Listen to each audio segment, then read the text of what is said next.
오늘 21절에 보시면요, 예수님은 태어난 지 8일 만에 할례를 행하셨습니다.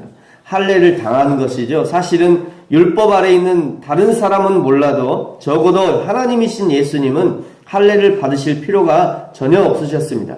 그러나 하나님이신 예수님이 할례라는 그 의식에 스스로 매임이 되신 것입니다. 율법의 종노릇 하는 사람들을 구원하기 위해서 그렇게 하신 것이죠. 22절은요, 마리아가 출산 후 약 40일 후에 출산 40일 후에 예루살렘 성전에 올라간 사건을 기록하고 있습니다. 이스라엘 율법에 여자가 남자아이를 낳으면 정결하게 되는 기간이 40일이고 여자아이를 낳으면 80일의 정결 기간이 필요했습니다. 이 정결 예식을 통해서 제사장으로부터 정결하게 되었다는 확증을 받고 번제와 속죄제를 드려서 속죄를 받아야 했던 것이죠.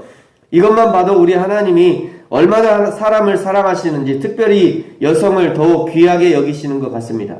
우리나라 여성들이 아이를 낳고 몸조리하는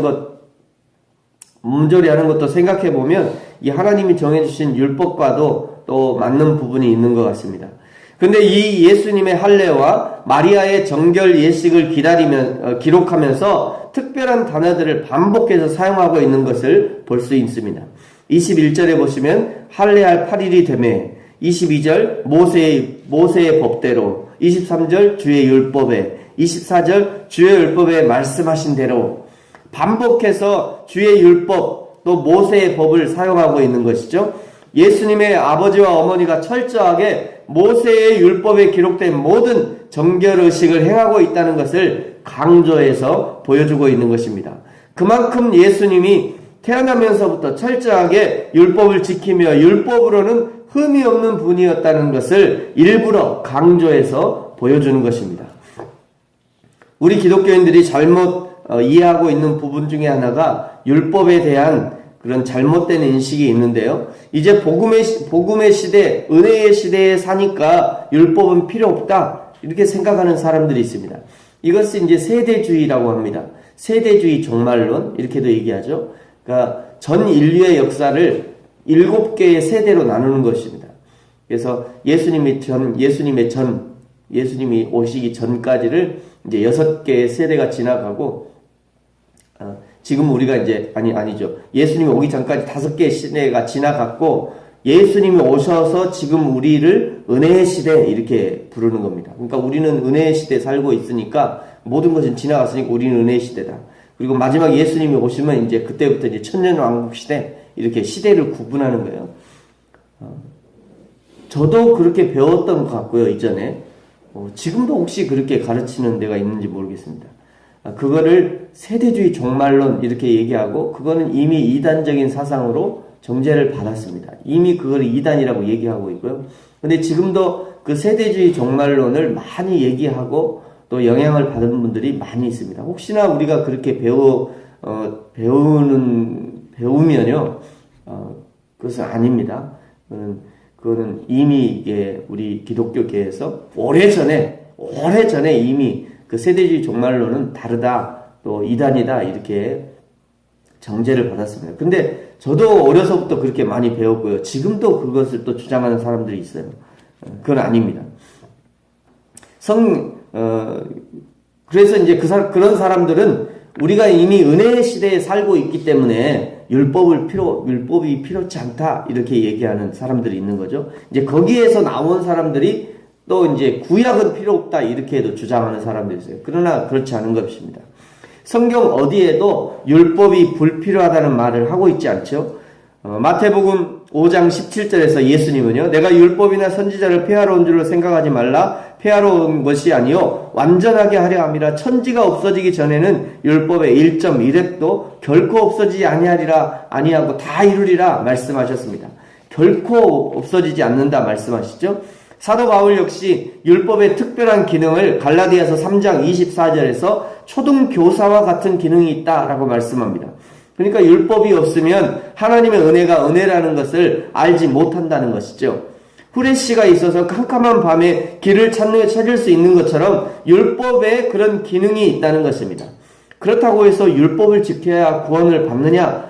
그것을 말하는 것이 아니죠. 예수님처럼 율법을 지킬 수 있다는 것을 말씀하시는 것입니다.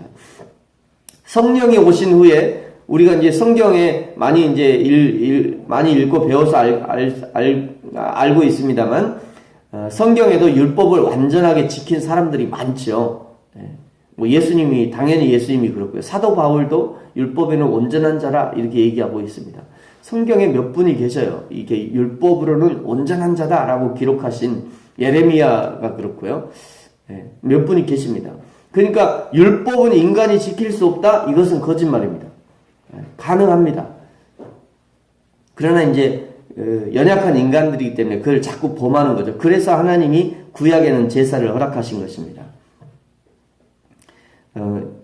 성령이 내 안에 오셔서 갈라디아서 2장 20절 말씀처럼 성령이 내 안에 오시고 내가 성령 안에 거하면 그 율법의 요구를 완벽하게 이룰 수 있다. 이것이 성경이 우리에게 가르쳐 주시는 것입니다. 하나님이 우리 인간에게 요구하시는 것이 바로 이 부분인 것이죠. 인간의 힘으로는 이룰 수 없지만 그러나 성령이 내주하심으로 이 율법의 요구를 이룰 수 있게 되니까 성령을 모셔드림으로 율법을 이루며 살아라 라고 말씀하시는 것입니다. 사랑하는 성도 여러분, 예수님처럼 이제 성령의 내주하심으로 인해서 하나님의 율법을 날마다 이루어드리고 행하여 완전한 자가 되어서 하나님을 기쁘시게 하는 저와 여러분이 되어지기를 축복합니다. 마리아의 정결의식을 위해서 예루살렘 성에 올라간 예수님을 먼저 시므온이 만납니다. 시므온은 26절에 보시는 것처럼 그리스도를 보기 전에 죽지 않을 것이다 라고 하는 성령의 지시를 받은 사람입니다.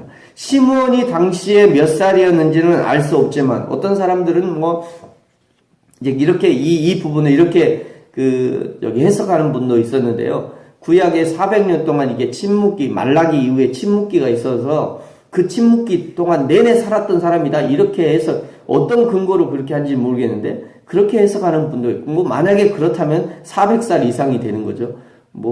불가능한 건 아니겠지만 인간의 수명이 그렇게 되겠나 이렇게 생각되어 봅니다. 어쨌든지 그렇게 시므온이 몇 살인지는 성경을 통해서는 전혀 기록되어 있지 않아요.